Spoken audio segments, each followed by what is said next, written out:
Halo, assalamualaikum. Selamat malam semuanya. Apa kabar malam hari ini? Alhamdulillah, semoga sehat semuanya ya. Malam hari ini saya kembali mengundang teman yang menurut saya ahli ya. Dia dibilang eh, di bidangnya masing-masing.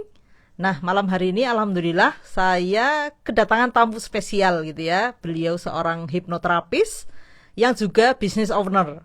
Ya.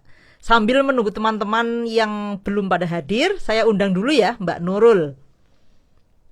Mbak Nurul, sebentar, saya undang dulu. Oke, Mbak Nurul sudah saya send request ya. Bisa di accept Mbak Nurul? Oke, Nurul.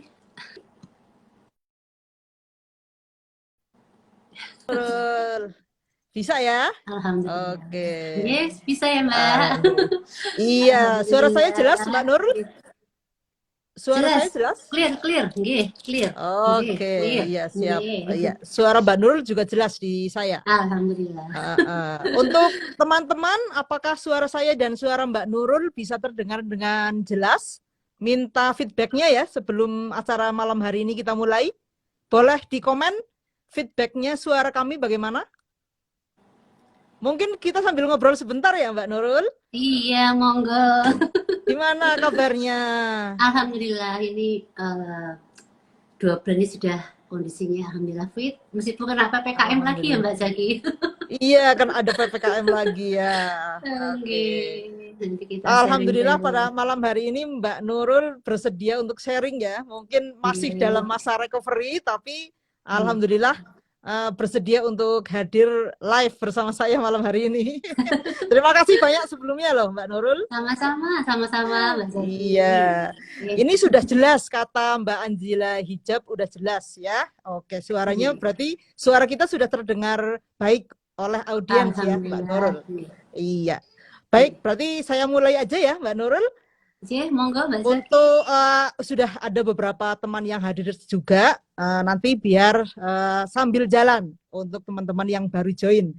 Ya, Assalamualaikum warahmatullahi wabarakatuh. Selamat malam semuanya. Malam hari Waalaikumsalam. ini saya kembali mengundang seorang tamu yang luar biasa ya di episode Perempuan Berdaya keempat ya. Meskipun judulnya Perempuan Berdaya, tetapi tidak ada salahnya juga ketika para pria ikut nonton juga gitu ya, karena tema yang kita bahas itu sebenarnya ya umum gitu. Cuma saya memang prioritaskan untuk mengundang tamu-tamu yang perempuan ya. Kita keluarkan nih potensi para perempuan Indonesia gitu ceritanya Mbak Nurul. Oke. Iya. Oke. Terima kasih untuk teman-teman yang sudah hadir. Di sini saya mengundang seorang tamu yang spesial, yaitu Mbak Nurul Fadliati, ya, CH, CHT, MSI. Wah, gelarnya panjang ternyata ya. Mbak Nurul ini adalah seorang akupunturis, ya, hipnoterapis juga pemilik DMR Natural Beauty Yogyakarta, ya. Nah, pada malam hari ini saya mengangkat sebuah tema pandemic stress ya, ketika rencana Tuhan di luar ekspektasi kita. Ya, karena kita semua pasti merasakan ya dampak dari pandemi ini. Meskipun levelnya berbeda-beda, mungkin ada yang ringan, ada yang berat banget gitu ya. Nah, kita akan mendengar kisah dari Mbak Nurul ya sebagai seorang pribadi ya, sebagai seorang business owner ya, bagaimana menghadapi masa pandemi ini ya, yang nanti kita dengarkan ceritanya langsung ya dari Mbak Nurul. Kalau saya yang cerita kurang asik. Ya Mbak Nurul, ada yang perlu ditambahkan dari saya memperkenalkan Mbak Nurul? Sampun. Sampun cukup. Nggih, Oke, sampun cukup. Nggih, iya. Mbak Zaki. Nggih. Nggih. Mbak Nurul, kita kan tahu ya, sekarang itu banyak orang yang sedang mengalami mungkin dibilang stres. Stres ya iya, baik-baik saja juga bisa jadi gitu karena sudah bisa menangani itu. Tetapi pada kondisi-kondisi tertentu kan kita tidak bisa mengklaim bahwa baik-baik saja karena memang ada ujian-ujian yang mungkin kita hadapi yang cukup berat gitu. Dan pandemi ini sudah berjalan cukup lama ya, sudah 1 tahun lebih gitu. Dan entah kapan kita akan selesai ini gitu ya. Nah ini kalau dari pengalaman ya Mbak Nurul nih, apa yang Mbak Nurul rasakan berat gitu selama masa pandemi ini? Oke. Ini sambil sharing aja ya Mbak, karena setiap Ya orang sharing akan aja, punya kita ngobrol santai. titik-titik sumber masalah terbesar dalam hidupnya. Jadi di awal-awal pandemi, di mana ini ceritanya flashback, jadi kita kan nggak tahu nggak rencana Allah. Jadi waktu itu saya merencanakan buka cabang untuk usaha saya, di Oh mana ya, yang menambah treatment DMR itu ya, yang di DMR Babarsari, Beauty. ya, Oh iya, Babarsari buka cabang yang di Timoho gitu ya. Jadi kita oke, dana itu istilahnya terkuras tuh Mbak, terkuras oke. untuk memperbaiki renovasi, beli alat dan lain-lain. Harapan kita nanti wah kalau ada di hotel tuh nanti kan treatment dari yang pengunjung tamu bisa banyak. Jadi eh, tabungan atau sambil kita pinjam juga ini Mbak istilahnya. Jadi saya Ya, masuk tipe yang investasi gitu Mbak, nggak stok dana cash yang banyak gitu Mbak. Karena insya oh Allah iya, dari yang kita upayakan nanti kita sisihkan, kita tabung bisa untuk nambah apa gitu. Itu oke. saya ternyata di setelah Januari kita mau buka cabang itu Mbak, ada Sebentar Mbak, kejadian. Mbak Hmm, Nurul. yeah. Mbak Nurul ini pemilik dari klinik kecantikan ya, yang namanya DMR Beauty gitu. Takutnya Yeah. nanti teman-teman cabang apa gitu ya. Anjir. Cabang klinik kecantikan. Iya. Yeah, Lanjut Mbak, yeah. monggo. Yeah. Nah habis itu apa namanya? Ternyata di bulan Januari staff saya yang saya rencana untuk menambah staff itu tiba-tiba yang lama-lama tuh ada resign.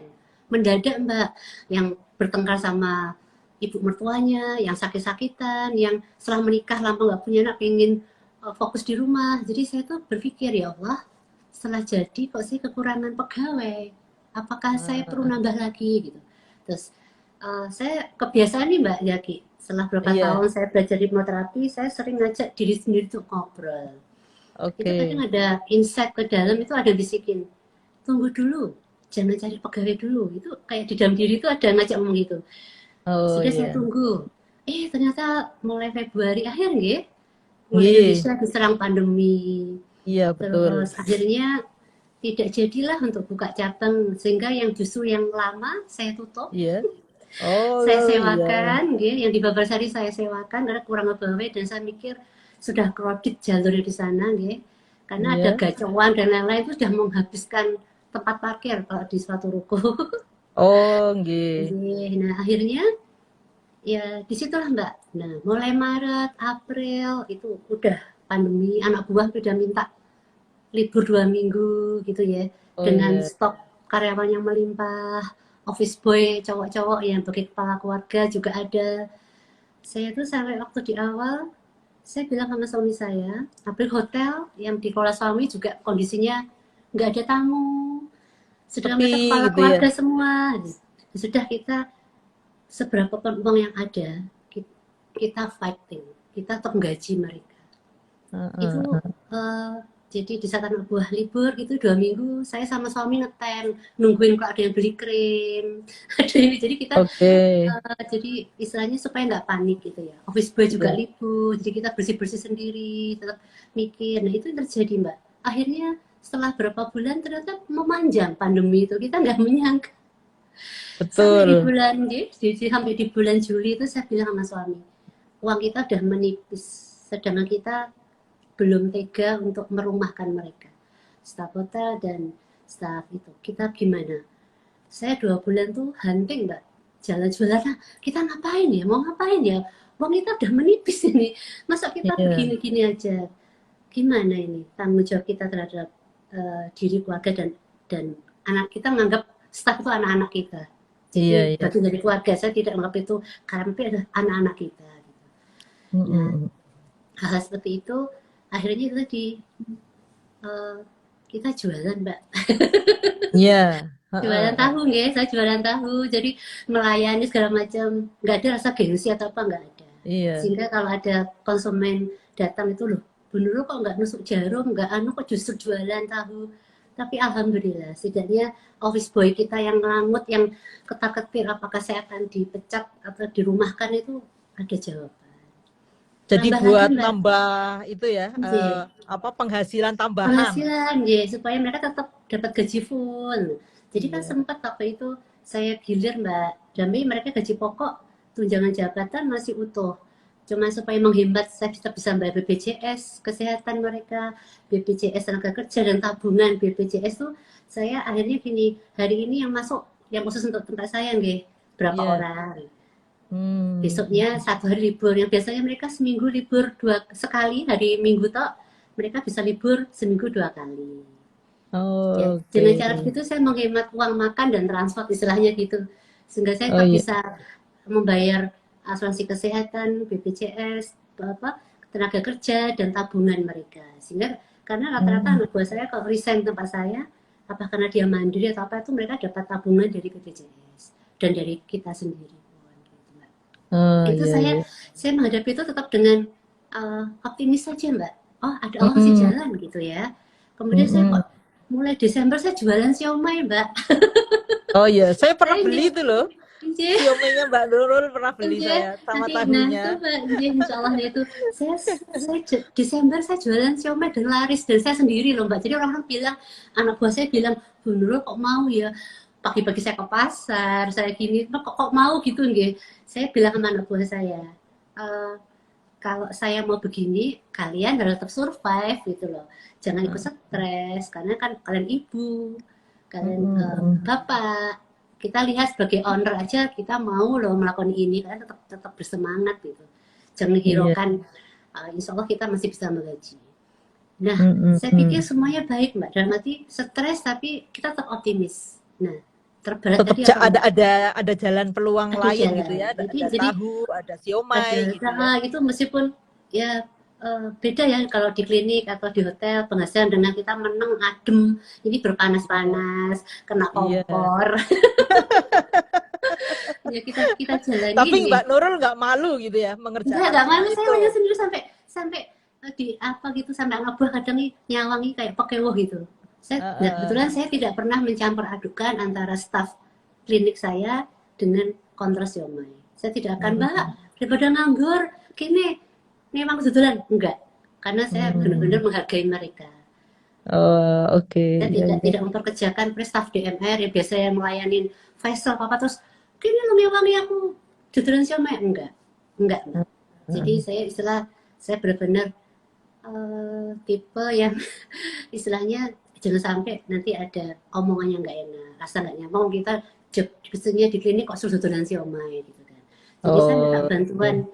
office boy yang sama ini mondar mandir sebagai tenaga kerja yang kadang bantuin mbak mas tolong bikin kami dong mas tolong rebus ke ini gitu aja terus saya selain sendiri gitu jadi ya Hmm. Hmm. apa namanya ya itu mungkin apa kelemahan saya atau gimana pokoknya uh, saya jalanin supaya bukan apa-apa Justru itu sih kelebihan loh, Mbak. Direkturnya jadi nggak malu turun tangan langsung ke enggak, dan pasar saya gitu tidak ya. menyuruh mereka untuk ikut bercimpung membantu saya enggak dalam arti karena anak-anak saya kan tanggung jawab saya kondisi apapun insya Allah ada jalan ibu ini loh ibu orang tua kalian kalian jangan merasa bahwa yang membesarkan kita sama-sama yang membesarkan usaha kita bareng-bareng di saat kita kondisi gini ya saya akan terjun nah saya pikir itu aman mbak ternyata saya di Oke. akhir Desember saya memang saya ada emah nih kalau saya makan sambal Iya. aku telat makan kebetulan selama jualan tuh saya agak terlambat makannya Karena sibuk agak jualan telat gitu ya, Mbak. aja dia nanti jam 12 berjualan nggak sampai tiba-tiba makannya jam 4 gitu ya nanti makan malam lagi jam 9 gitu ya mbak saya Hmm. sering agak masuk angin gitu tapi kadang saya minum antangin saya keroin gitu ya pas Hmm. Hmm. setelah Natal saya mengalami muntah-muntah yang hebat ya Hmm. saya nggak bisa makan nggak bisa ngapa-ngapain padahal itu lagi pandemi saya paling parno ke rumah sakit apalagi kok IGD Hmm. itu parnoan Oh iya, iya. Lagi akhirnya saya marak-maraknya ya awal J, Desember itu lagi itu. marak-maraknya kita nggak harus uh, apa ya nggak boleh orang berlibur pemerintah kenceng gitu ya tapi kan sudah lemes nggak bisa ngapa-ngapain dan sakit nggak karuan saya ke UGD disuntik anti nyeri pun nggak mempan saya 1 jam di Hmm. UGD saya minta ke dokter dok kalau emah kenapa yang sakit sebelah kanan yang Hmm. kanan tolong saya di USG lengkap didoronglah ke meja ke ruang UGD Hmm. diperiksa detail apakah ada batu empedu apakah batu ginjal, apakah ada liver, karena sebelah kanan ya. Kista semua dicek semua nggak ketemu Bu. Ibu saya kasih obat, tidak mempan Mbak. Besoknya Minggu saya ke UGD lagi disontek, pada sebelah itu banyak pasien COVID positif. Saya nunggu 1 jam sini tawakal aja saya, karena gitu-gitu Iya. tidak mempan sama sekali. Saya sampai besoknya lagi saya ke dokter spesialis lambung, dikasih obat, tidak mempan. Saya sampai di kamar tuh saya nggak bisa ngapa-ngapain, nggak bisa makan, cuma minum seteguk, apapun nggak bisa. Saya merasakan nyeri keseluruhan, Mbak. Cuma saya sampai pada puncaknya obat dokter yang harusnya diminum untuk 5 hari itu 2 hari habis. Sehingga suami saya harus ke Kimia Farma untuk cari resep. Karena resep nih, karena ada penenang dan lain-lain. Di situ pada puncaknya saya bertanya pada diri saya sendiri. Saya peluk diri saya sendiri. Nurul, wahai Nurul, bagaimana? Kamu masih pingin di dunia ini nggak? Kamu masih ingin bisa sanggup bertahan nggak? Saya peluk Mbak dari saya. Saya ajak ngobrol di saya. Kok semua obat nggak masuk ya? Dokter sampai nggak ngetahuin penyakitnya ya? Saya bilang gini. Kalau memang kamu sudah capek, Nurul, ayo pulang. Nanti kamu ada bisikan seperti itu ya? Berarti udah antara hidup dan mati gitu ya Mbak? Oke. Karena saya sudah nggak bisa ngapa-ngapain Mbak. 5 hari di rumah tuh geletak, dan di rumah itu dikasih makan apapun nggak bisa. Jadi kalau kamu sudah nggak sanggup, Nurul, ayo pulang. Nanti ketemu sama bapak, ibu yang sudah nggak ada. Gitu. Terus tapi bilang, wahai diriku, Nurul, tapi kalau kamu masih ingin bisa bermanfaat, masih ada banyak hal yang ingin kamu berikan bagi dunia ini, golek otombo gitu. Ada, jadi di tubuh saya itu ada 2. Kalau kamu capek, ayo pulang. Yang satunya, kalau masih hidup saya ini masih bermanfaat, ayo golek tombo. Terus saya bilang sama suami saya, ayah, tolong besok ke rumah sakit lagi, daftarkan ke spesialis, jam berapapun aku mau datang. Jadi kondisi di papa pakai kursi roda itu Mbak. Suhu sudah 39 derajat, badan udah lemes gitu, sudah kurus, dan sekarang udah montok lagi ini. Terus sampai kurus kering gitu. Terus dokter residen semua tuh nganggap saya COVID, karena pada takut, karena demam tinggi segala macam. Jadi dokternya pun USG lagi, dokternya bilang, tuh ini sakit. Semua yang disentuh dokter saya sakit. Gitu, semua dari perut atas bawah apa yang disentuh dokter saya sakit. Ibu opname nggih untuk observasi, karena dari USG dan lain-lain itu nggak ketahuan penyakitnya. Oh monggo dok, tapi dicek COVID lengkap dulu ya, PCR, swab dan lain-lain ya. Iya, saya udah pikiran saya pandemi, kondisi seperti ini, dimana sekarang isunya setiap penyakit katanya di COVID kan ya. Saya sudah ikhlas, saya sudah sakit seperti ini, umpamanya diisolasi, saya pasrah ya Allah. Kersanya, kemana engkau akan membawa saya? 1 jam lebih saya nunggu hasilnya. Saya terduduk sendiri di kursi roda itu ya Mbak. Suami saya nungguin terus ngambil hasil lab. Ternyata saya negatif COVID. Itu masih cari kamar lama Mbak di rumah sakit tersebut. Waktu itu aja udah penuh udah gitu penuh, ya rumah sakit? Penuh. Rumah sakit Bethesda itu penuh dengan pasien COVID. Jadi mencari yang kosong, yang bukan COVID itu butuh waktu hampir 2 jam. Jadi saya di ruang isolasi sendiri, sudah 2-3 hari nggak bisa makan, cuma air putih tok. Besoknya saya dapat kamar, saya suruh puasa, gitu, syaratnya untuk MRI, gitu, diurus-urus, jam 10 udah masuk di sana. Itu pun waktu di MRI pertama nggak ketahuan penyakitnya Mbak, nggak ketahuan, nggak terbaca. Kemudian disuntik satu cairan gitu, cairan warna kontras itu, kental 100 mili, sampai pecah pembuluh darah di sini, dicari nadinya yang besar. Di situ akhirnya didiagnosa ada peradangan di appendix. Udah saya pikir mungkin usus buntu. Saya simpel aja. Usus buntu tuh ususnya cuma dipotong jadi gini, operasi kecil gitu ya. Terus tapi ternyata hasil tes darah saya ternyata sel darah putih saya itu lebih dari 25.000. Berarti sudah ada infeksi hebat di tubuh saya. Akhirnya malam itu jadi peradangannya, infeksinya udah besar karena sudah lebih dari 25.000 sel darah putih saya waktu diambil darah. Malam itu juga suruh operasi biasa jam 5 sore di rongsen torak dan lain itu ya Mbak. Saya pikir tetap masih di ruang operasi di lantai 4 tuh Bismillah, Bismillahirrahmanirrahim. Kalau saya bilang, saya tetap pikiran saya santai. Cuma pirang senti, 5 senti. Lateral kecil sebelah kanan diambil appendix. Begitu saya sudah ternyata kok biusnya total, bangun-bangun Mbak yang saya seluruh tubuh saya penuh dengan perban. Perut saya penuh dengan perban, saya disonde, di kateter, kemudian di oksigen, itu kanan kiri sudah penuh dengan infus. Digledek itu saya bilang, kok gini? Katanya appendix. Kenapa seperti ini? Ternyata itu pun saya nggak dikasih tahu apa terjadi. 3 hari setelah operasi saya tidak kentut sama sekali dan tidak dikasih apa-apa sampai bibir saya pecah-pecah. Infus segala semua obat tuh warna-warni cemanda kanan kiri Mbak. Di hari keempat saya dikasih kaki infus yang putih protein gede itu di kaki, jadi saya tuh kayak gini nggak bisa apa-apa. Hari kelima baru bisa kentut, baru dikasih 1 sendok teh. Itu pun hari kelima dokternya datang. Apa kata dokter? Dia bilang gini, Bu, selamat ya Bu, termasuk yang terpilih. Selamat, karena hal seperti ini akan sering menyebabkan kematian. Jadi alhamdulillah masih diberi hidup ya Mbak Nurul ya. Karena ternyata usus saya itu usus besar sudah pecah agak lama. Nanah sudah menggenang banyak sekali di semua usus sehingga ususnya itu operasi laparotomi, rongga. Jadi perut saya dikeluarkan ususnya semua untuk dicuci rongga perutnya dari semua nanah. Dan dampak dari itu obat-obatan yang via infus dan lain-lain itu dilakukan. Jadi saya pun tetap dipaksa sama dokter, datangkan dokter fisioterapinya untuk bergerak. Karena apa? Dokternya bilang, bener sesakit apapun ibu harus baca duduk, berjalan. Kaki saya nggak bisa dok, kanan kiri saya diinfus gini, bagaimana saya nggak bisa gerak. Karena kasus seperti ibu yang sudah selamat tuh 2 bulan lagi lengket lagi tuh, lengket lagi rongga perut, operasi lagi. Saya nggak bisa, saya tidak bisa memikirkan apa-apa ya Mbak. Jadi saya berpikir ya Allah, ternyata saya pernah banyak mengalami yang namanya kesedihan, kepedihan dalam hidup ini nih Mbak. Dari saya istilahnya, saya SD, saya dari bukan keluarga yang mampu, sehingga saya dari SD, SMP, SMA tuh udah biasa bekerja.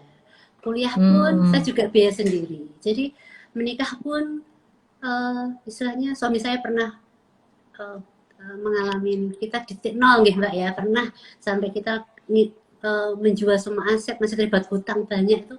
Saya pernah, misalnya di posisi sehat tuh masih ada semangat kita untuk survive. Tapi begitu kita sakit yang istilahnya itu yang saya mengalami stres yang dalam di saat sakit. Jadi setelah saya pulang, dokternya nggak bilang gini, ibu harus cepat pulang karena ini COVID menurut ibu nggak boleh lama-lama. Dok, saya nggak bisa terlalu lebih lama lagi dok. Nggak bisa Bu, segera pulang Bu, karena ini kanan kiri sudah banyak yang COVID Bu.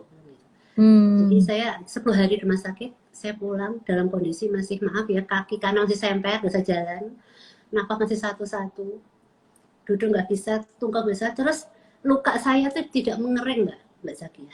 Jadi rembesan albumin tuh kotos-kotos, saya alergi dengan pavik plesternya, saya mengalami gatal yang hebat.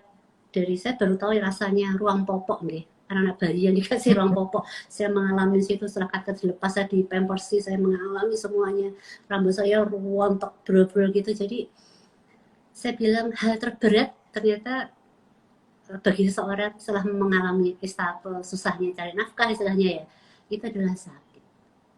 Dan saya tidak mau menangis waktu itu karena saya nggak nangis di kamar mandi Mbak. Kamar mandi saya lupa nangis karena efek dari operasi tersebut, kita setiap makanan tuh terasa Mbak perjalanannya. Jadi saya makan apa nanti untuk menggembung perutnya. Jadi itu butuh sebulan lebih saya recovery, masih bolak-balik perawatnya datang untuk membersihkan luka yang belum kering-kering. Padahal saya nggak ada diabetes. Di bulan kedua pun masih disobek lagi, ditampon lagi. Jadi sambil jalan itu yang terjadi. Jadi apalagi dokter bilang gini, setiap saya kontrol ke dokter, ibu kok kuat nahan sakit ya Bu? Orang lain pada mati loh Bu seperti ibu ini. Gitu. Saya nggak nangis waktu itu. Jadi waktu saya ambil antri obat dokter di rumah sakit itu agak lama itu, saya cuma diem. Terus saya jangan sampai menangis di hadapan suami saya atau orang lain. Karena bagi saya merasakan bahwa Allah itu sangat sayang. Saya diberi kesempatan untuk kembali hidup. Dan setelah 3 bulan kemudian faktor Berarti 3 ekonomi. bulan ya Mbak, 3 kondisi bulan. yang Nggih, nggak bisa ngapa-ngapain itu 3 nggih, bulan ya? 3 bulan. Ya, Hmm. saya harus berjalan, harus ngelewatin banyak hal ya Mbak. Dan saya tuh ada satu yang saya terus support Mbak. Keluarga saya, maaf ya Mbak, ini kucing saya, Masya Allah Ruby. Nggak Nah, apa-apa, ya kucingnya lucu nih kucingnya Mbak nggih. Nurul ya. Jadi saya punya suatu penyemangat Mbak. Namanya saya punya saudara, saudara Heeh, kandung. mm-mm, Dari 7 saudara tinggal 6, nggih, tinggal heeh, 6. Beliau yang pertama sudah meninggal. Kakak saya yang pertama kan schizophrenia, jadi dia nggak menikah, ada apa. Jadi, tapi dari beliau lah kita belajar tentang saling menghargai, menyayangi antara saudara, tanpa membedakan derajat, title dan lain-lain. Jadi saudara saya tuh tersebar Mbak, ada di Kalimantan, di Kendari, ada yang di mm-mm. Madiun, ada yang di Tulungagung, saya sendiri di Jogja. Kita itu memberi support video call Mbak. Gimana Oh iya. kabarmu? Gimana? Jadi akhirnya itulah Mbak saya bahwa sahabat Semangat sesungguhnya hidup itu ada lagi mereka gitu adalah ya. saudara. Jadi saudara saya itu gimana? Nanti pas sudah setelah 2 bulan tuh mereka berani nengok-nengok loh. Mm-mm. Tahu kondisi saya bisa seperti itu, secara ekonomi ya itu ceritanya Mbak. Saya untuk biaya rumah sakit kan besar sekali tanpa BPJS Oh, waktu itu, karena saya memikirnya kalau BPJS nanti prosesnya lama, terus saya nggak tahu apa ke tangan apa enggak, udah darurat. oke, Ternyata iya. biayanya besar sekali Mbak. Hmm. Menguras tabungan saya sampai saya menjual, ini saya sebenarnya malu menceritakan ini. Saya sampai menjual uang peningset saya Mbak.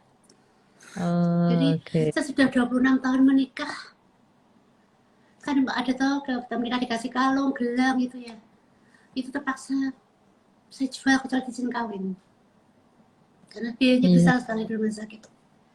Sedangkan uang Mm-mm. saya kan sudah tercover untuk rencana renovasi, tercover untuk ini gitu ya. Jadi itu yang sangat luar Sementara biasa bisnisnya juga juga. lagi Iya, ngedon pada saya gitu punya ya. tanggung jawab anak buah yang harus tetap saya gaji. Jadi saya nggak sambat pada saudara saya karena bagi saya kalau dikasihani saya tuh nangis. Hmm, Jadi oke. kamu baik nurut baik saja, ada uang ada, karena kita enggak. Jadi cuma adik saya yang biasanya ke Jogja nengok saya nih ya, kak gini-gini. Oh iya, biasanya kan saya nyubio, ada tamu saya sing naktir dan lain-lain. Ini tiba-tiba dia saya bilang ini, kakak selama kita menengok kakak, kakak jangan ngeluarin uang 1% pun ya. Kenapa? Gak apa-apa, gak apa-apa. Tiba-tiba nanti adik saya, kak ini titip untuk anu ya gitu. Kadang saya nggak sambat, mungkin kondisi saudara saya tuh bisa melihat, oh ini lagi susah, dia begini. Jadi Hmm. hal-hal seperti itu yang membuat saya jadi saya begini. Jadi hal yang terberat bagi Mm-mm. saya Mbak Zaki, di saat Mm-mm. semangat saya ono, semangat masih ada, tapi secara fisik Mm-mm. saya lemah. Nah Mm-mm. akhirnya saya diambang lungkrah lungkrah, biasanya tuh kayak sering bekerja, berpikir, Lungkrah itu bahasa Indonesianya apa ya, Mbak? lunglai, kayak nggak punya semangat, kayak Oh iya, hidup ini kok letoy cuma di gitu. rumah, letoy. Jadi badan Heeh. mau dibikin gini capek, enggak mungkin apa sih ngos-ngosan, belum bisa. Karena kan Hmm. masih pengaruh. Dipakai jalan sampai saya ke fisioterapi untuk tulang belakang. Jadi dampak dari operasi itu terus sampai berapa bulan seperti itu, Mbak. Padahal secara keuangan Hmm. menipis, dagangan jualan yang nggak saya kasih atensi merosot. Jadi untuk pas-pasan untuk gaji mereka. Sampai jualan siomay Hmm. itu justru saya nombok. Oh Saya cari iya orang lain iya. tuh nombok. Akhirnya saya menolak pasien-pasien yang mau aku puntur, yang mau apa tuh saya tolak semua karena saya fisik saya belum siap. Heeh, heeh, heeh. Yes, saya belum siap. Iya. Saya tidak aktif sama sekali. Mm-mm. Dan satu saat Mm-mm. saya Mbak, di puncak Pak itu tuh saya merasa hidup ini apa sih? Hidup ini seperti apa sih? Jadi saya begitu terus, tiba-tiba saya bisa nangis sendiri, nangis, gitu. Nangis. Saya nggak tahu apa yang saya takutkan, apa yang saya rasakan. Pokoknya kayaknya tubuh saya tuh meminta, Rul, duluan toh Rul, atensi pada dirimu. Kamu tuh selama ini lari, Rul. Kamu dari um, mungkin di mata orang kamu hebat, di mata suamimu kamu hebat, survive melewati banyak hal di mata itu. Tapi Mm-mm. kamu terlalu keras pada dirimu sendiri. Saya bilang, ya Allah, kau uji aku dengan materi, yang kekurangan, apa, saya masih survive. Tapi begitu kau uji tubuhku yang sebagai pencari nafkah, sebagai untuk bisa survive ini, kau beri sakit. Aku apa yang saya lakukan? Jadi saya tuh sampai masuk ke ruang hipnoterapi sendiri. Waktu itu saya janjian ada pasien yang minta di akupuntur karena harus penting, jadi harus di akupuntur. Saya menunggu dia selesai akupuntur, saya berhening di ruang hipnoterapi saya tanpa AC. Saya merasa diri saya seperti kayak klien saya, di mana saya selama ini mendengar keluh kesah, mendengar banyak hal itu ya Mbak. Saya dari situ saya jadikan diri saya sebagai seorang yang perlu saya selesaikan sendiri. Dengan cara apa? Itu tadi, saya panggil bagian dari diri saya, ego personality yang sama ini ada itu, saya hening, saya diam, terus saya panggil, wahai diriku, wahai bagian-bagian dari diriku, muncul, bicara pada saya, supaya saya akan mendengar. Saya tidak akan memprotes, tidak akan apa, saya akan mendengar. Situ mulai muncul satu-satu Mbak. Ada yang nangis sedih. Gimana kamu gak sedih, Rul? Kamu kan gak cuma hidup kamu toh yang kamu tuh, anak buahmu tuh kayak apa? Kamu jawab mereka kepala keluarga, mereka masih punya ini. Gimana dengan anakmu yang masih kecil? Gimana dengan itu tuh terus nangis dia, nangis. Apalagi fisikmu lagi sakit ini, kamu nggak kuat, jalan sedikit ngos-ngosan. Kalian ini ngosan, udah menyerocos Mbak. Teringat saya tuh bising dengan kata-kata itu. Terus saya sampai nangis, istilahnya saya tuh gini, kamu nggak aware dengan dirimu sendiri, kamu abaikan kesehatan kamu. Pokoknya dia marah-marah Mbak. Kami misalnya sedih tuh nangis, yang ketakutan itu pada nangis. Gimana gini? Terus ada yang namanya, saya ngasih nama dia adalah si optimis. Dia bilang gini, Rul, kamu sudah mendengar kalau kesah mereka. Sekarang ingat Rul, ingat zaman dulu. Oh, kamu lo kuliah biaya sendiri. Kamu melewati rumah tangga dengan istilahnya waktu itu suamimu ketipu teman-temannya sampai kamu titik nadir, sampai punya utang ratusan juta, sampai nama baik suamimu dipakai bank temannya senilai 1 M tahun 2003. Kamu masih survive. Apa yang kamu takutkan? Saya tanya ini yang ngomong. Kalau dulu kan meskipun dihinggapi hutang sangat banyak, tapi kan aku ngerjain sendiri. Aku nggak perlu gaji orang waktu di awal-awal. Jadi aku jaga sendiri, ada yang besok tak jaga sendiri, besok jalan tak jaga sendiri. Jadi aku menggaji diri sendiri, nggak ada beban untuk menggaji orang lain. Tapi sekarang beda kan? Kamu sekarang anak buah harus kamu perhatikan. Office boy, pembantu rumah tangga, ada yang sudah bertahun-tahun sama kamu yang membutuhkan gaji sama kamu. Ada hal yang harus kamu support. Beda rasanya. Terus yang optis bilang gini, enggak ada bedanya. Justru ambil itu. Kenapa? Begitu badanmu sakit, kamu punya tangan-tangan stafmu. Biarkan mereka atas kekuasaan Allah diberikan talenta untuk membantu kamu. Sekarang pikiranmu pasrahkan pada suamimu. Letakkan semuanya pada suamimu. Selama ini kamu menganggap suami partner, tapi kamu sebenarnya nggak merasa seperti itu. Kamu merasa bahwa hidupmu, tanggung jawabmu, dan tanggung jawab semua orang. Jadi tubuh kamu itu istilahnya butuh istirahat. Usiamu sudah 50 tahun. Kamu udah terbiasa dari kecil, hidupku tanggung jawabku. Tanpa dalam arti, alhamdulillah tidak menyalahkan orang lain nih. Siapapun tuh, saya tidak menyalahkan orang tua saya, nggak bisa bayar kuliah saya tidak bisa menyalahkan suami saya yang begini, enggak. Karena saya bilang, hidupku tanggung jawabku. Jadi istilahnya, apa hikmah dari ini, Rul? Di saat kamu sakit fisik, itu tandanya Allah bilang, sayangi dirimu. Suruh istirahat gitu ya tubuhnya Mbak Nurul. Saya bilang anak buah saya, maaf ya Bun Nurul, gak gini-gini. Iya Bu, gak apa-apa. Jadi ada tenang. Dan aneh Mbak Zaki, di saat sudah saya pasrahkan Mbak Zaki, itu ada aja, saya butuh apa, hasil gaji itu ada aja untuk orderan yang mencukupi untuk gaji mereka. Berarti klinik terus jagangannya itu nggak ada yang tutup ya Mbak? Alhamdulillah masih eksis. Alhamdulillah gitu. Dan sampai sebelum PPKM tetap jalan. Jadi begitu saya pasrahkan bahwa ya Allah, ternyata Engkau sayang pada diriku dan Engkau berikan aku sakit ya berbulan-bulan ini untuk saya istirahat. Saya dari usia SD, SMP, SMA saya kerja keras sampai usia 50 tahun kau berikan sakit ini, engkau memberikan padaku pasrah ke. Ini yang istilahnya tanggung jawabmu itu pasrah ke. Yang satu untuk apa? Karena suami juga imbasnya nggak ada penghasilan juga Mbak, dari hotel kan nggak ada. Iya. Pandemi gini gitu. Saya Berdampak merasa semuanya ya. berdampak semuanya. Jadi klinik ini saya pasrahkan pada suami saya. Dan keajaiban demi keajaiban terjadi Mbak di situ. Ada aja untuk bisa menggaji. Meskipun tabungan ada aja yang membuat saya masih, saya bilang sama suami saya, cukup ya, cukup bisa THR, tambah THR kan, alhamdulillah ada mah. Jadi saya kadang inilah ternyata hikmah yang saya rasakan Mbak, setelah saya begitu saya tidak mencari ke orang lain, mendengarkan dari apa? Dari diri sendiri. Oke, Jadi iya. kita berhening, kita ajak, kita panggil siapapun yang pengen curhat, pengen protes, pengen nggak terima mungkin sama ini, terlalu saya merasa sebagai hidupku tanggung jawabku sendiri, yang beban tanggung sendiri gini-gini. Itu apa namanya? Itu yang saya apa ya? Yang harus saya lepaskan. Oh Dan iya. sekarang Jadi kalau menurut Mbak Nurul, hidupnya Mbak Nurul itu apa sebenarnya? saya merasa seperti berlari yang nggak jelas Mbak dalam waktu dulu itu.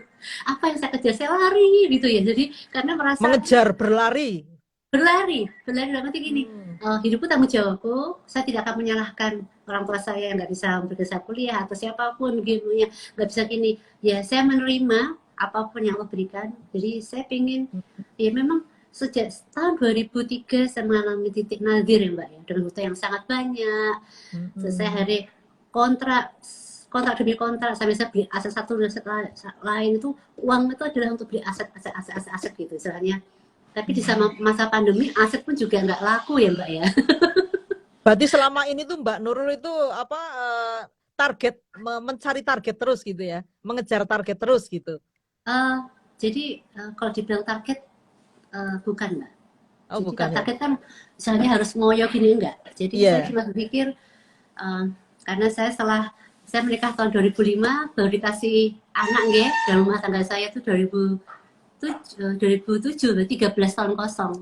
Saya berpikir, usia saya sama suami saya 50, sama saya 55, anak saya masih 13 tahun, apa yang bisa saya berikan pada anak saya? Dalam arti pendidikan. Jadi kita paling nggak, kalau saya punya aset di rumah gitu ya, paling nggak anak itu masih ada tabungan. Gitu. Tapi sekarang kondisi pandemi gini kan, mau jual rumah pun juga nggak laku Mbak.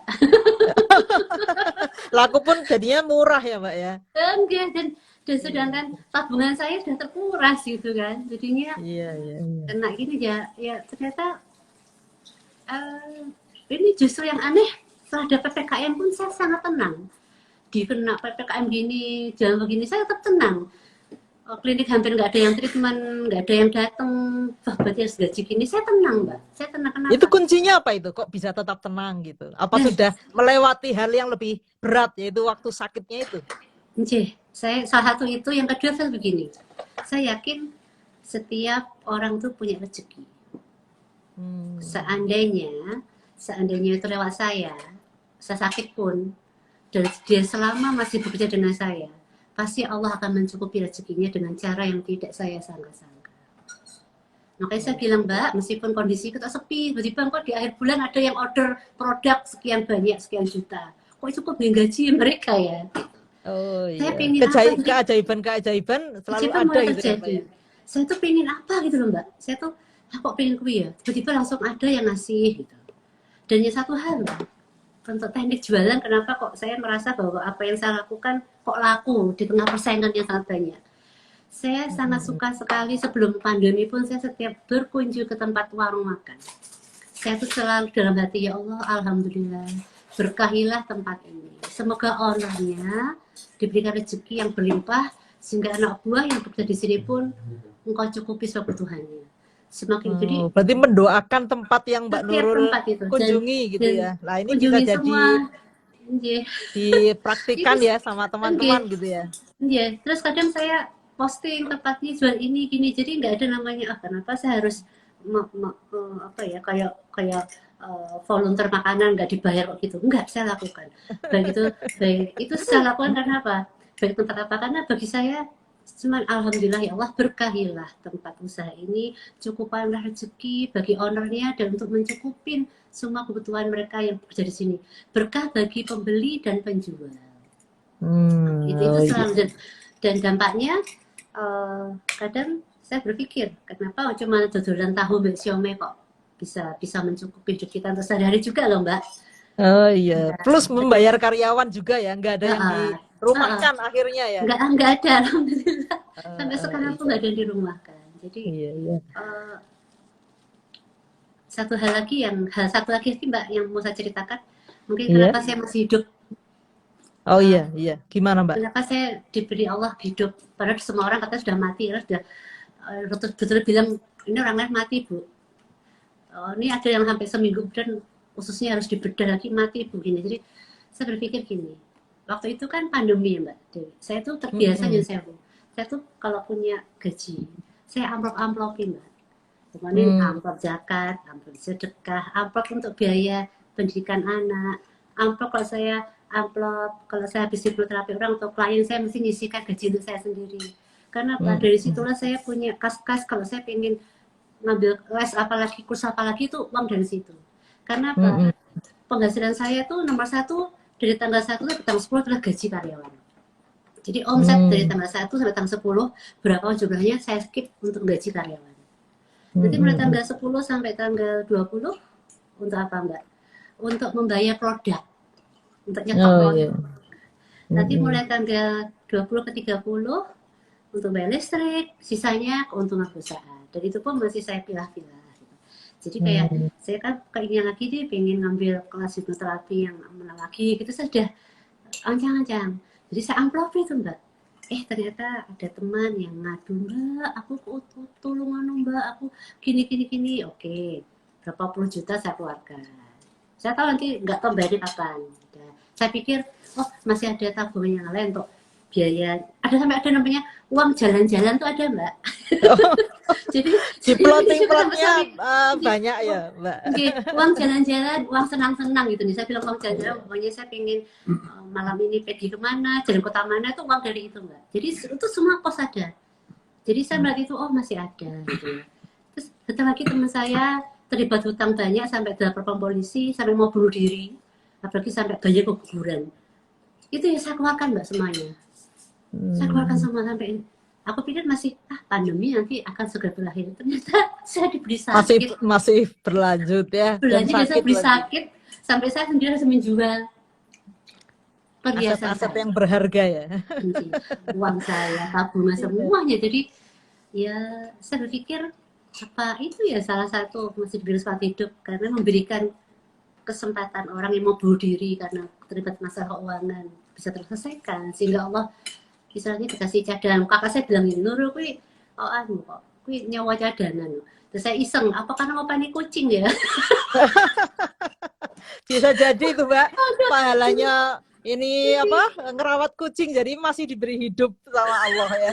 Iya. Baik Mbak Nurul, ini sepertinya sudah banyak yang hadir. Itu ya teman-teman, cerita dari Mbak Nurul bagaimana beliau menghadapi stresnya ya, kalau boleh dibilang stres gitu ya, dari usahanya yang kedampak ya, sampai awalnya dari yang berbaju necis kalau kerja gitu ya, sampai turun ke pasar goreng siomay nggak malu gitu ya.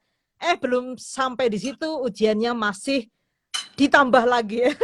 Sakit. Dikaruniai ujian lagi dengan sakit yang sudah hampir meninggal gitu. Alhamdulillah Mbak Nurul masih diberi hidup lagi, dan justru dari situ Mbak Nurul mendapatkan hikmah yang sangat besar gitu ya Mbak Nurul. Ternyata hidup ini Mbak Nurul itu suruh istirahat sejenak gitu, memberikan haknya tubuh untuk istirahat, nggak melulu mikirin orang terus gitu ya Mbak Nurul ya.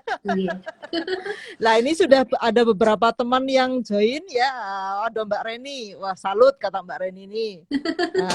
Terus ada, oh iya ada banyak ini Mbak Mak Chan juga ya, ini Mbak Eli ya. Banyak sekali nih Mbak Midatari, halo Mbak Midatari. Oke Iya. teman-teman, ini nggak mungkin tidak saya sebut satu-satu yang sudah hadir malam ini. Kalau misalnya ada yang ingin ditanyakan, mungkin teman-teman merasakan saat ini juga sedang mengalami stres gitu ya. Entah apapun itu masalahnya, mungkin Mbak Nurul dengan pengalamannya yang cukup berat tadi ya, yang sudah ceritakan dan alhamdulillah saat ini bisa lulus dari ujiannya gitu ya. Mudah-mudahan semakin hari semakin membaik semuanya ya Mbak Nurul, Amin, kesehatannya, amin, amin, amin. kondisi ekonominya juga kembali seperti semula bahkan lebih baik lagi gitu ya. Nah, monggo teman-teman kalau ada yang ingin ditanyakan. Mbak Nurul ini seorang hipnoterapis ya. Jadi sekarang sudah mulai buka lagi Mbak kliniknya. Praktik Kemarin hipnoterapisnya udah buka lagi atau belum? belum, karena saya tuh termasuk agak kalau nerapi orang tuh sampai 5-6 jam Mbak per sesinya. Oh iya, karena ini lagi PPKM ya Mbak ya. Oke, terus saya juga butuh energi besar karena kebetulan kok ya saya tuh dapat klien yang rada unik-unik gitu Mbak. Masalahnya Unik-unik, berat-berat ya Mbak. berat-berat sampai yang saya pikir cuma ada di sinetron, cuma ada yang di Iya. azab sengsara tuh kok pada datang. Jadi ya kadang ya habis Belum itu dulu gitu ya capek Mbak banget. Nurul, masih recovery tubuh sendiri dulu gitu ya. Oke, karena sampai sekarang saya masih alergi dengan keringat saya Mbak. Oh gitu. Jadi memang selama sakit itu obat-obatnya cukup keras, kadang Mm-mm. antibiotik tinggi, segala macam, vitamin minyak protein tinggi, sehingga saya tuh kalau keringetan gatel kayak nggak bisa dengan keringet saya sendiri. Jadi saya kalau Oh tidur, iya jadi iya sampai iya. sekarang belum pulih untuk ngobatin Orang gatalnya lain. lagi. Oke, belum. Oh untuk Jadi berarti uh, belum dibuka lagi ya Mbak praktik belum. hipnoterapi sama akupunturnya belum ya? Kalau aku puntur sudah, aku Oh puntur akupunturnya sudah. sudah. Oke. Hipnoterapisnya saya belum. Ya karena Belum tadi berani kadang ya Mbak sama ya? Allah dikasihkan yang aneh-aneh itu Mbak.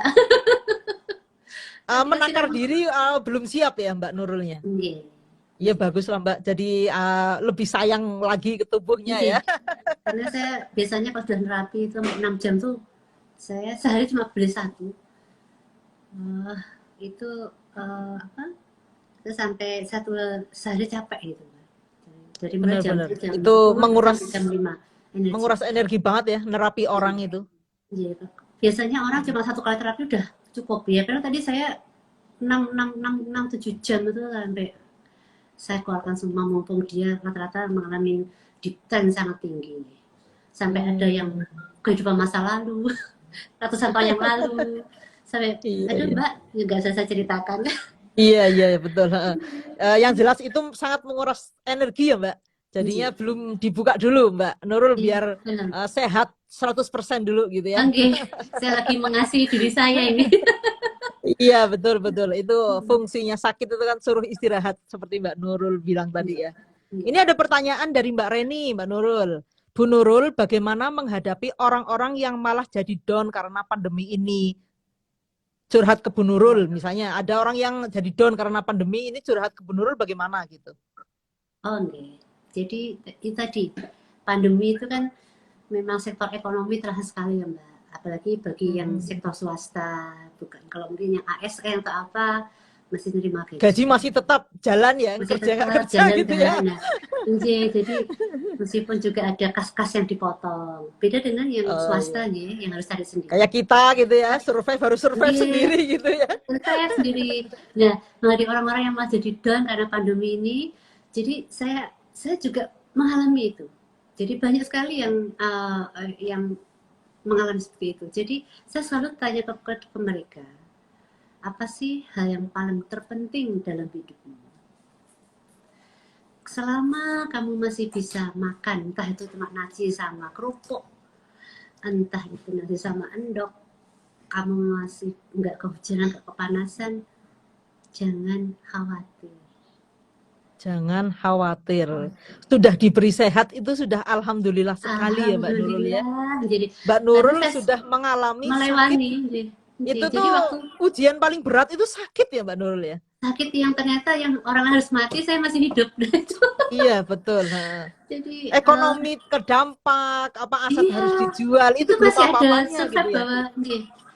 Karena saya meyakini rezeki itu sesulit apapun, Allah itu menyayangi makhluknya dengan caranya yang luar biasa.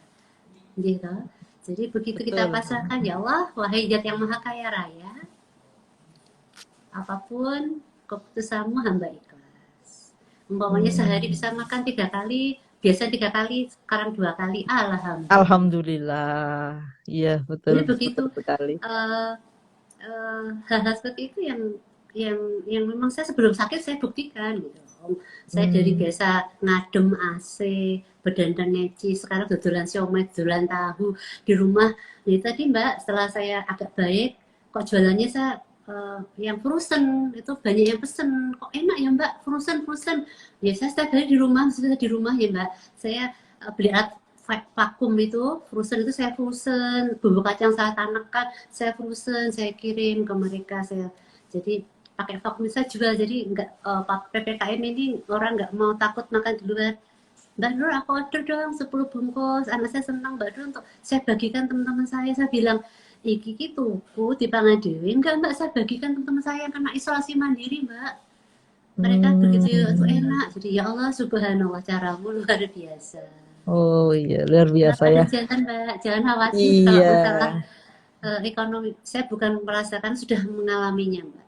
iya betul. Jadi gitu ya Mbak Reni, jangan khawatir kalau Jangan masih khawatir. ada yang bisa dimakan, masih bisa nggak kehujanan, ada tempat berteduh gitu, udah Jadi jangan syukur khawatir. alhamdulillah gitu ya. Oke. Insya Allah Allah Maha Kaya tidak akan membuat hambanya kelaparan gitu ya. Oke, oke, oke. Gitu, silahkan kalau ada yang mau bertanya lagi ya. Sebelum ada yang bertanya lagi, saya dong ya Mbak Nurul yang bertanya. Nah ini Mbak Nurul bisa sampai pada kondisi menerima gitu Mbak Nurul? Halo? Nggih. Nyambung nggak? Nggih. Nggih. Iya, kayaknya tadi Dengar. rada nge-lag sebentar. Nggih. Mbak Nurul bisa sampai pada kondisi menerima, kondisi pasrah, tidak mengeluh, itu gimana Mbak Nurul? Padahal yang Iya. namanya sakit kan ya orang bisa merasakan ya, saat kadang Nggih. pusing aja udah nggak karu-karuan gitu, sakit Nggih. perut aja udah nggak karu-karuan, Nggih. apalagi yang sakitnya udah disentuh aja sakit gitu kan tubuhnya Mbak Betul. Nurul Jadi tuh, disentuh makanya aja sakit. waktu saya tergeletak, nggak berdaya, nggak bisa makan, nggak bisa minum, badan panas, pegang pun nggak bisa. Saya cuman bilang saya tahu bahwa Allah dekat pada hambanya. Saya tidak mencari kemana, saya hening, saya ke dalam untuk mendengar entah itu bisikan dari ruhaniyah ya, nular kita. Maka saya tanya, Nurul, maunya gimana? Kalau nggak kuat, ayo pulang gitu kan. Ada dua pilihan sebenarnya, hukum dualitas. Kalau orang kuat, ayo mulai gitu. Pasrah terserah. Karena sebenarnya kalau masih dirimu bisa bermanfaat untuk orang lain, ayo golek tombol, gitu-gitu aja. Oh Itu yang iya. saya pegang Mbak, itu yang Mbak. Berarti keputusan Mbak Nurul untuk mencari obat itu yang menjadi Mbak Nurul kuat ya? Nah, jadi itu ternyata last Untuk minute. hidup lagi gitu. Karena dokternya bilang, ini kalau malam ini nggak dioperasi, ibu-ibu operasi aja itu sudah, bagi kita sudah amazing kok. Wong sudah pecah udah lama, udah nanahnya kemana-mana, sudah banyak perlengketan gitu. Jadi operasi pun itu antara berhasil dan tidak sebenarnya ya. Karena banyak yang meninggal. Saya sampai diceritain waktu saya nusuk jarum klien saya itu. Pas saya masih manggah, dulu kok nafasnya ngos-ngosan. Saya nggak cerita kalau saya sakit. Oh enggak, saya masih sakit, masih perban karena masih keluar terus cairan Mbak dari jahitan keberapa itu saya masih perlu dengan perban. Jadi masih saya kerjakan gitu. Mbak, di rumah sakit mana Mbak? Adik saya meninggal Mbak, 3 kali operasi. Seperti Mbak Nur itu, terus dibikin usus dikeluarkan di pembuangan usus di luar, kemudian sudah baik dimasukkan, operasi lagi, terakhir koma meninggal. Masih muda Mbak, oh iya. Terus tetangga saya ngomong, wah kok teman saya tuh, saudara saya tuh Mbak, begitu ketahuan pecah di jarkin rumah sakit Mbak, sisan percuma dioperasi. Jadi dokternya sendiri pun spesialisnya bilang, Bu Nurul itu ya kasih sayang Tuhan aja, Bu Nurul masih diberi diselamatkan. Jadi itu yang membuat saya. Dan Mbak Nurul pasrah aja gitu ya, yang penting udah berusaha dioperasi gitu ya. Nanti hasilnya bagaimana dipasrahkan. Bagaimana, dan ternyata proses panjang pemulihannya menghadapi banyak hal seperti nafas yang belum sempurna, kaki yang masih sempor.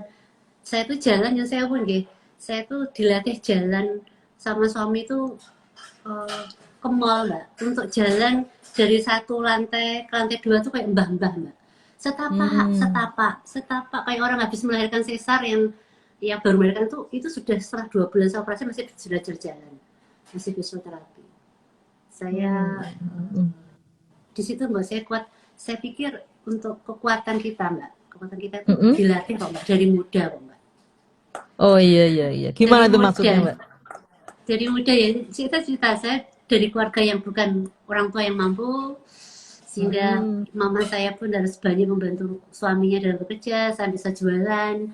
Saya dari SMP, SMA tuh saya di pulang sekolah saya jadi penjaga toko. Dari jam 1 sampai jam 9 malam. Saya tidak mengenal yang namanya anak SMA itu senang pulang sekolah. Saya enggak. Saya bekerja.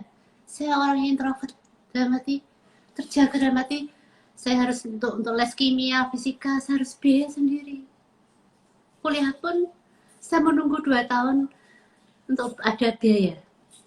Setelah itu saya masih disupport kakak saya, ya sudah selesai kuliah. Habis itu saya nggak tega, saya nggak menjadi beban siapapun, saya bekerja. Jadi saya kuliah sampai kerja, gitu ya.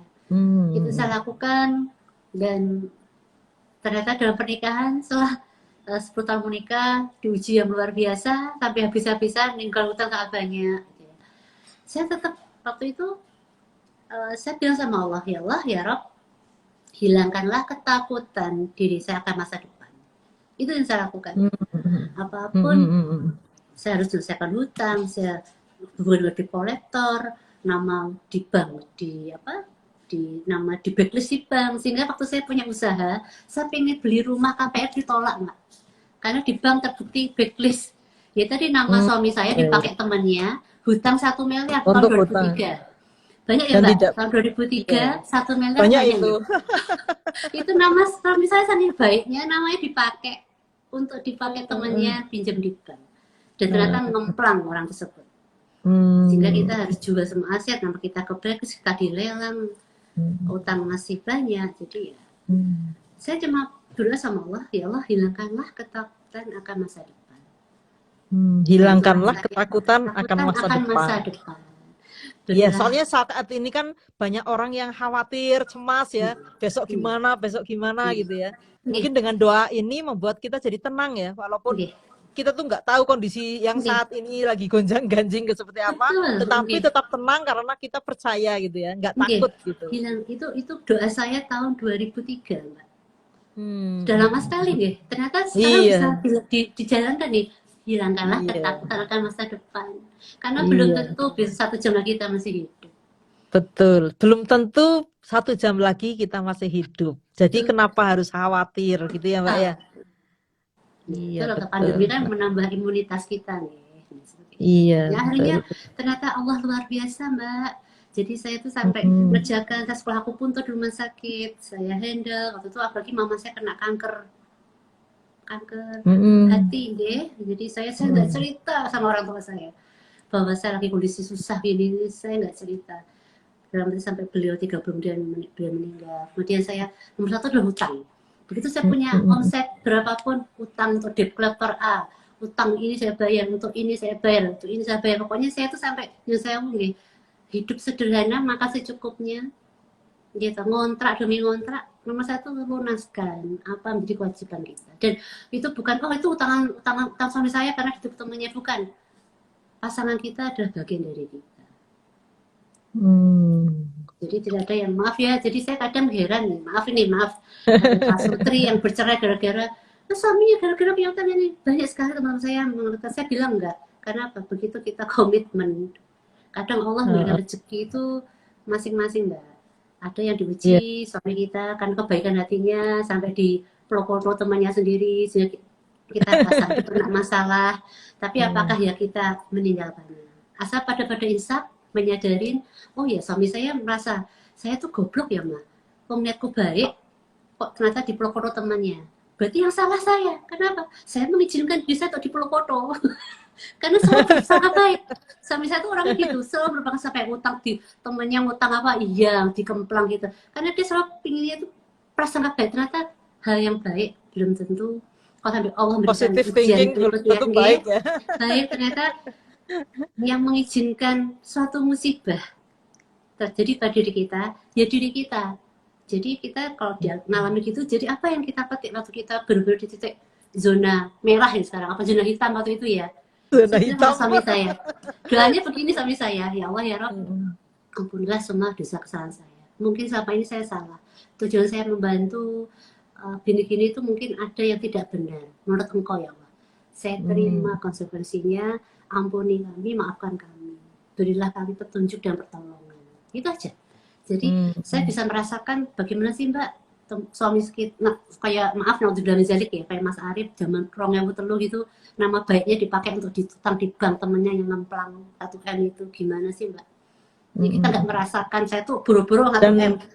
Dan tahun itu gitu. 1M itu banyak sekali ya. Iya, itu sampai KPR terbesar, sampai Bank Niaga itu bilang gini, belum pernah Bank Niaga memberikan KPR sebesar 1M. Baru nama bapak ini aja, karena tanah yang diagunkan itu memang bagus Mbak di daerah Oke. Oke Mbak Nurul. Jadi kekuatan yang Mbak Nurul sekarang bisa ada itu ya karena Mbak Nurul memang sudah ditempa dengan banyak ini ya hal-hal sebelumnya gitu ya. Karena kalau bukan nggak sekuat Mbak Nurul mungkin udah nggak kuat, milih pulang aja mungkin kali ya. Udah ya Allah pulang aja gitu. Makanya waktu saya sakit nggak bisa ngapa-ngapain itu saya waktu dibisikkan kalau nggak kuat ya pulang aja. Itu udah bilang aja minta pulang gitu loh Mbak. Jadi, kalau nggak kuat, untungnya Mbak gimana? Nurul itu udah ditempa kekuatan, jadinya tuh masih aku mau hidup. Aku masih hidup, aku mau pindah tombol. Iya, ini Mbak Reni, terima kasih, I'm with you, Bu Nurul katanya. Oke, sama-sama Mbak Reni. Oke, monggo teman-teman masih ada 7 menit lagi, silakan kalau mau ada yang ditanyakan. Mumpung Mbak Nurul ada di sini, beliau pengalaman langsung ya, bukan hanya teori, tapi beliau mengalami sendiri ujian-ujian berat yang beliau alami dan beliau alhamdulillah bisa lulus gitu ya. Meskipun ekonominya karena pandemi ini tuh terdampak itu hampir udah jual-jual aset gitu ya Mbak Nurul. Sudah aset, Mbak Nurul ya Allah, masih, semua sudah apa yang fight. saya jual. Itu Mbak Nurul gimana sih kok nggak malu gitu? Mau jualan apa aja nggak malu gitu gimana Mbak? Kan biasanya kalau orang udah lumayan penghasilannya tinggi gitu kan mau kembali dari bawah tuh gengsi Mbak. Itu Mbak Nurul gimana? Kok nggak malu gitu? Mungkin bisa menginspirasi teman-teman yang lagi kesulitan ekonomi biar mereka tuh jangan malu gitu. Iya. Jadi saya kembali begini bahwa hidupku, tanggung jawabku itu tetap penting ya Mbak ya. Dan ternyata hidupku itu tidak untuk diriku sendiri. Ada pasangan hidup, ada anak, ada orang-orang yang selama ini membersamai saya. Asisten rumah tangga, staf-staf, itu ada bagian keluarga saya. Jadi kalau saya memberikan contoh, maaf ya, bisa saja saya egois. Mbak, tutup keluar pesangon, gitu ya, resign gitu ya. Resign gitu, saya kasih pesangon, tutup, nggak ada penghasilan, saya tak hidup dari sisa tabungan saya. Ngirit tak apa-apa. Berarti kan saya nggak perlu jual-jual aset-aset lagi ya Mbak. Tapi itu akhirnya saya berpikir bahwa hidup itu nggak seperti itu. Karena sebelum kita diberi kesempatan untuk hidup ini ya, sakit ini, nyatanya saya diambang kematian pun sama Allah diberi kesempatan hidup, itu berarti kok saya bermanfaat. Hidupmu tuh bisa bermanfaat.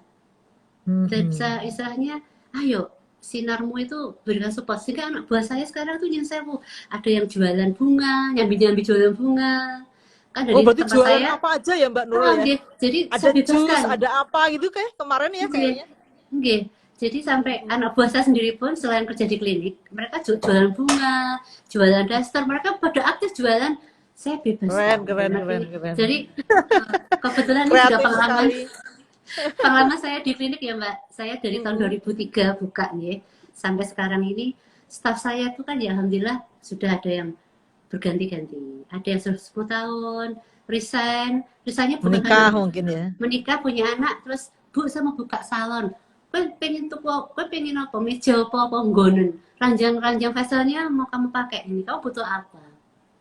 Jadi saya sampai Udah sekarang tuh kayak anak sendiri gitu ya, dikasih jadi modal namanya gitu ada ya. alumni Sastra DMR tuh punya perkumpulan.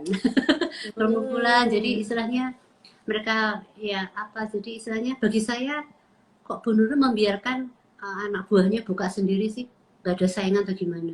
Orang popo lah iso mereka tuh mandiri. Kalau mereka hanya kerja sama saya karena potensi uang pindah-pindah, uang itu tidak akan bisa memuaskan. Tapi kalau kalian berdikari lebih sukses dari saya, alhamdulillah. Iya, iya, iya. Iya. Jadi merasa bertanggung jawab kepada orang lain itu jadi membuat tidak malu ya Mbak Nurul ya. Nggak Nggak malu mbak, gengsi gitu. nggak gengsi. Yang penting kan ada penghasilan dan itu Anjir, membuat karyawannya tetap tetap ada ada di nggak ada yang keluarga dirumahkan. gitu ya. Nggih, Nggak ada apalagi yang dia kepala dirumahkan. keluarga. Nggih. Apalagi karya-karyawannya juga kepala keluarga, punya anak, punya istri Nggih, gitu ya. nggih. Oh Itu yang iya, iya. cowok. Kalau yang cewek, Mm-mm. dia punya sebagai ibu, mungkin dia bisa punya orang tua yang perlu dia support. Itu jadi ya, kalau selama bekerja ada yang sebenarnya mampu nggih, suaminya ASN gitu ya. Ini kerja mau apa loh mbak? Supaya saya bisa gajinya bisa untuk saya umroh Bu.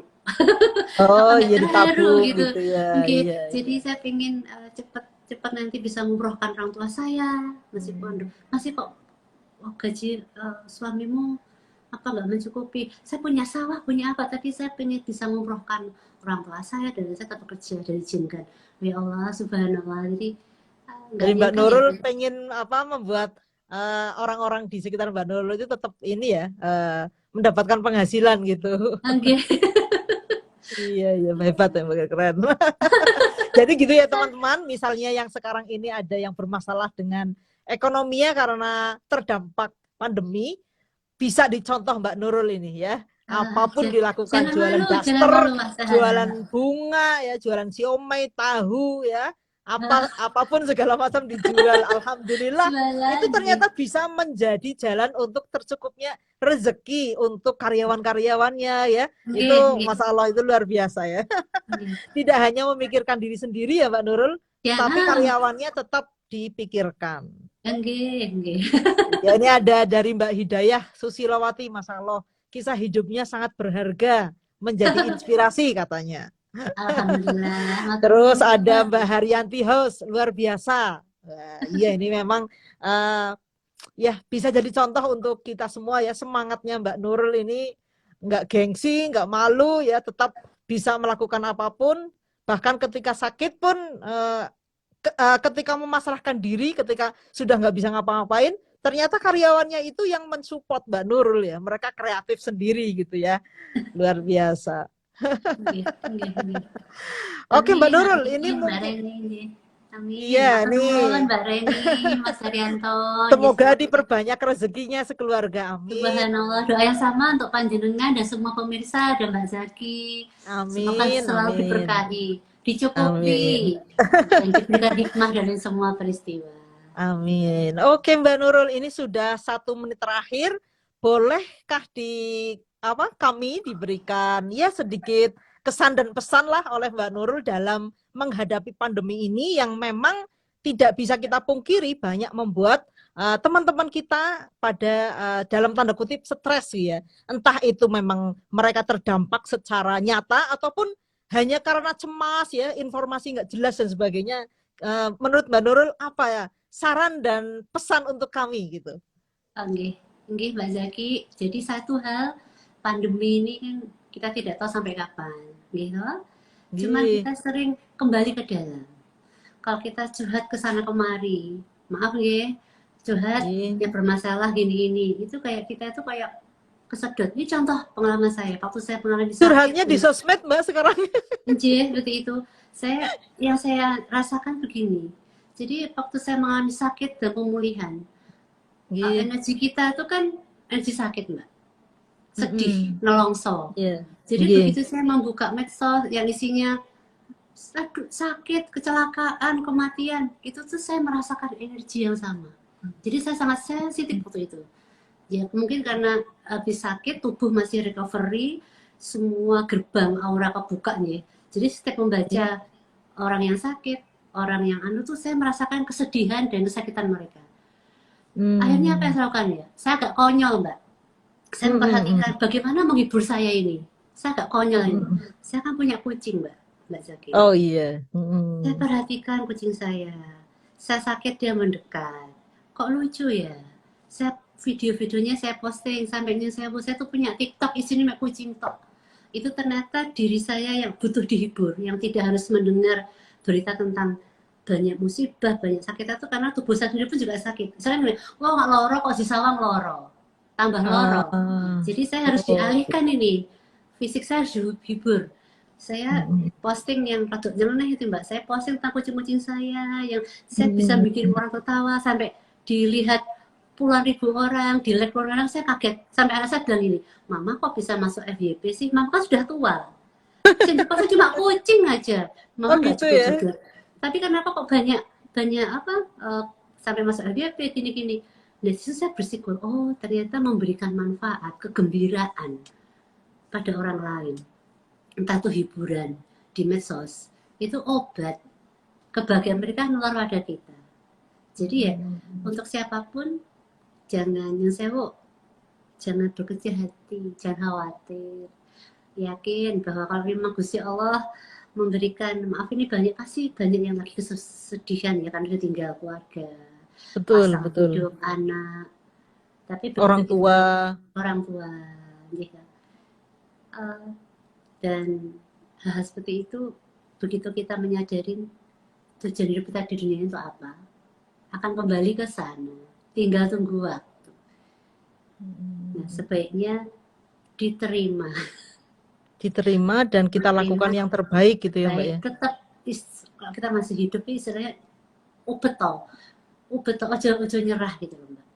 Ya seperti yang saya lakukan, saya jualan tahu, jualan siomay, jualan apapun, ini mau bikin apa lagi gitu ya, apapun yang penting itu bisa menghasilkan penghasilan seberapapun nilainya.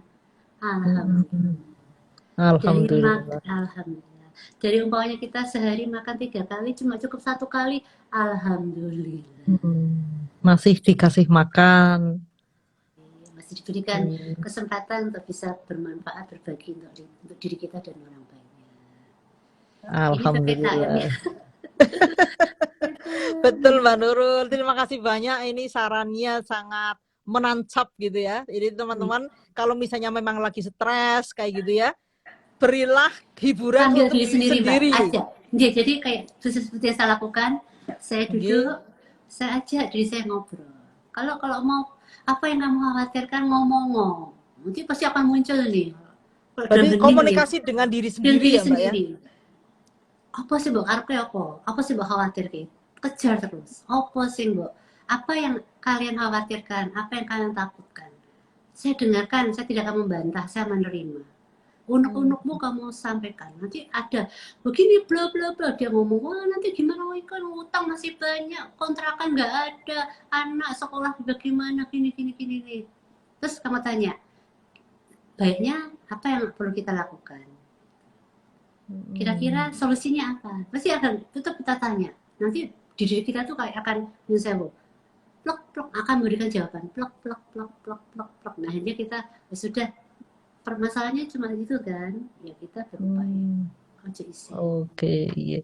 Ternyata tidak semenakutkan yang dibayangkan terkadang gitu ya. Gitu Mbak Zaki. Iya betul, iya. Terus itu di samping tadi ya berkomunikasi dengan diri sendiri, apa sih yang ditakutkan, yang distreskan itu apa gitu ya, itu akan membantu memberikan jawaban ya, sehingga kita jadi doing something gitu ya, bukan hanya kepikiran tapi malah nambahin mumet gitu ya. Tapi dengan melakukan sesuatu kita jadi nggak terlalu khawatir gitu ya, seperti yang Mbak Nurul lakukan gitu. Terus juga yang tadi yang menarik itu dengan memberikan kebahagiaan kepada orang lain gitu ya, dengan sesuatu yang kita bahagia di situ. Misalnya Mbak Nurul dengan kucingnya ya, mainan TikTok dengan kucing, itu tuh ternyata menjadi obat ya Mbak Nurul. Saya kadang heran kok, bisa terhibur itu loh Mbak. Ternyata banyak yang Iya. seneng. Jadi hiburanku sederhana sekali ya. Nggak usah kemana-mana, ternyata cuma mainan, cuma posting kucing gitu aja. Iyalah, Iya. mungkin teman-teman juga bisa menggali apa sih yang menjadi hobi dan membahagiakan. Nah, silahkan itu dilakukan ya. Ya, Nggih, yang hal-hal yang membahagiakan itu ternyata bisa menjadi obat ya. Jadi nggih. bisa jadi mengurangi stres yang saat ini Stres, mungkin sedang dialami. nggih leres. Mungkin begitu ya, Mbak Nurul. Nggih, terus. Ini sudah tidak ada pertanyaan lagi. Ini terakhir dari komentar dari Mbak Haryanti. Jadi tambah semangat. Keep inspiring ya Mbak Nurul. Makin berlimpah berkah. Amin. Amin. Doa yang Oke. sama, Mbak Panjenengan semuanya. Amin. Oke Mbak Nurul, ini sudah jam 20.37 ternyata udah lewat. Asik Nggih, sekali ngobrolnya sampai nggih. apa? Saya ikut meresapi apa yang Mbak Nurul lakukan itu sungguh luar biasa ya. Kita tidak menyerah gitu, pantang menyerah, dan itu mudah-mudahan bisa menginspirasi teman-teman yang menonton. Iya. Nggih. Terima kasih atas waktunya. Mohon maaf jika saya jadi ngerepotin ini. Malam-malam harusnya istirahat. Malah Mbak Nurul saya ajak live gitu. Mudah-mudahan Nggih. waktu yang Mbak Nurul luangkan untuk live bersama saya bisa menjadi hal yang bermanfaat buat teman-teman ya. Dan menjadi amal jariahnya Mbak Nurul mudah-mudahan. Amin. Amin ya rabbal alamin. Doa yang Oke. sama untuk Mbak Zaki dan semuanya. Amin. Terima kasih juga untuk teman-teman yang sudah hadir ya. Ada Mbak Komaria, ada Mas Nindarwan ya, ada Mbak Ermi dan lain sebagainya yang sudah menonton live kami saat ini. Mudah-mudahan apa yang teman-teman simak bisa mendapatkan menjadi sebuah inspirasi buat teman-teman untuk tidak menyerah ya. Apapun kondisinya saat ini, syukuri yang ada, lakukan yang terbaik. Mungkin begitu ya Mbak Nurul. Terima Nggih, kasih leres. untuk semuanya. Saya tutup acara hari ini ya. Kita ketemu lagi di tema lain di episode Perempuan Berdaya berikutnya. Terima kasih Mbak Nurul dan semuanya. Nggih, Wassalamualaikum semuanya. warahmatullahi wabarakatuh. Sampai Waalaikumsalam ketemu. warahmatullahi wabarakatuh. Sampai jumpa, matur nuwun. Wih. Assalamualaikum. Waalaikumsalam.